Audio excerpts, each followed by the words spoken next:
A story born 100 years ago of a noble man whose life is worth reliving and looking back to. He's the only president with a national strategy. You'd think that Marcos was the bogeyman, etc. But he was actually a very kind person. The way that the Marcoses promoted the country, promoted the Filipino, is something I think that cannot be equaled in any administration.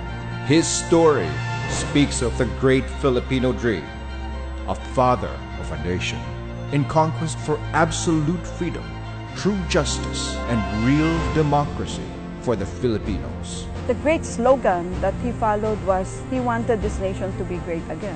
He was the one who was actually seeking for an independent foreign policy out of the ambit, out of the axis of the United States. It was President Marcos who declared for the first time what is now known as the Kalayaan Group of Islands as subject to the sovereignty of the Philippines. The President also wanted a negotiation with the United States about the termination of parity in 1974. Yung ginawa ni President Park Chung-hee sa may Korea ay yung strategy ni President Marcos na ang pinakamataas na level of development ng Pilipinas over the last 50 years ay nung panahon ni President Marcos, specifically during the earlier years of martial law. His story is a story of wisdom and goodwill, a story of a visionary leader with a strong political will who realized the Filipino potential and propelled the nation to progress. Mr. Marcos provided a lot more impetus in creating programs of government that meant building of infrastructure in a very essential way. All these things moved forward in his time very rapidly in the 4 years that he was in charge. Because that's the whole history of the energy policy. And that energy policy is being followed now. Agriculture, you should, I mean, look what Manny Piñol is doing. He's following Masagana 99, di ba? Kay Marcos yun eh. His story is a story of character.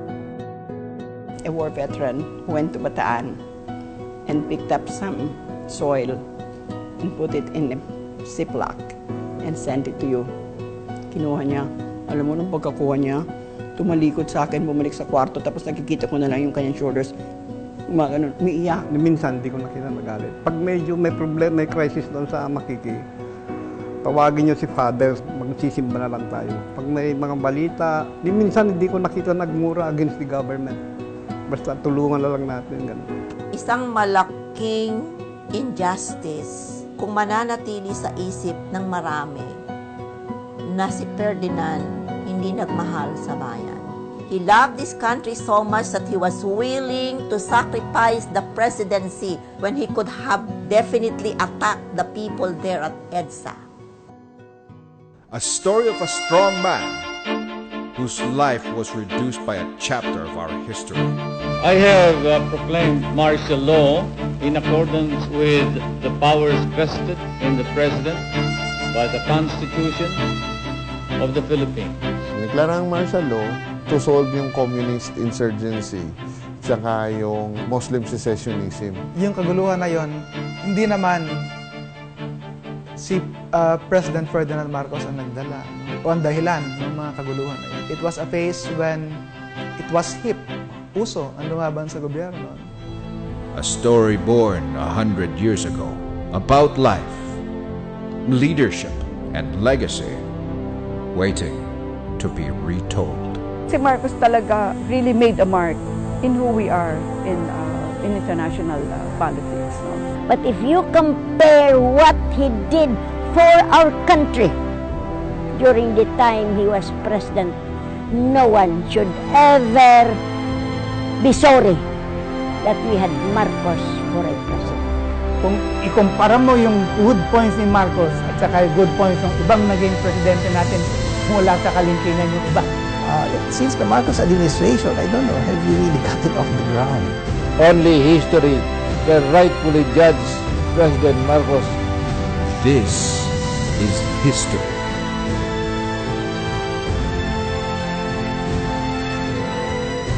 This is the story of Marcos.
Marcos 100.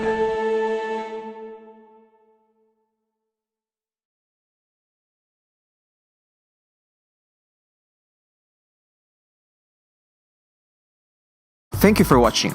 For more information, you can visit our website bagonglipunan.com, subscribe to our YouTube channel, like us on Facebook, and follow us on Twitter and Instagram.